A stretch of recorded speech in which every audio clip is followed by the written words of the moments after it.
শাপলা চত্বরে যারা শহীদ হয়েছেন তাদের প্রতি শ্রদ্ধা জানানোর জন্য এবং তাদের আত্মার প্রতি মাত্রার কামনার জন্য আমরা আজকে আপনাদের সঙ্গে উপস্থিত হয়েছি। সেই সঙ্গে আমি জুলাই বিপ্লবের শহীদদেরও শ্রদ্ধাভাবে স্মরণ করছি।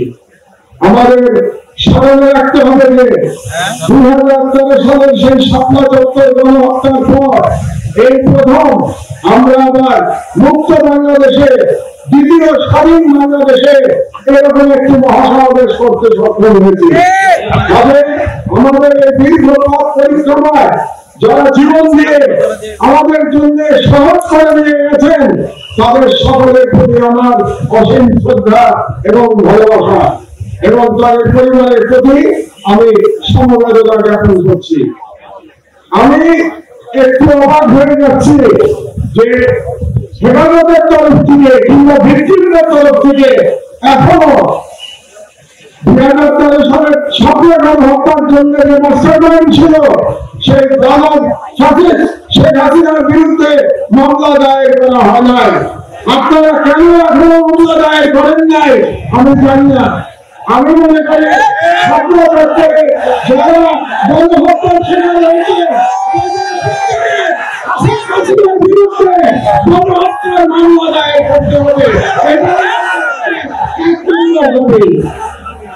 দ্বিতীয় যে কথাটি আপনাদেরকে আমি বলতে চাই, আমরা মুসলমান, অন্যের প্রতি আমাদের ভালোবাসা থাকতে হবে।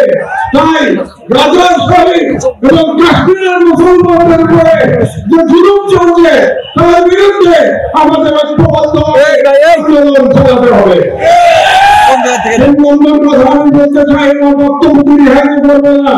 এখানে অনেক আছেন যারা মূল্যবান বক্তব্য দেবেন। আপনারা নারী নীতি নিয়ে প্রশ্ন তুলেছেন। এ ব্যাপারে প্রথমে ডক্টর ইউনূস সরকারের প্রতি আমার একটি প্রশ্ন আছে যে আপনারা কেন অপ্রয়োজনীয় ইস্যু তৈরি করছেন?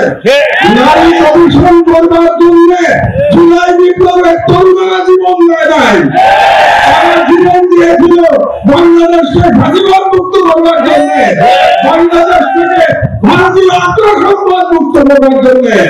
তাই আপনারা সরকারে বসেছেন যাতে করে বাংলাদেশে আর ফাঁসিবাদ ফিরে আসতে না পারে।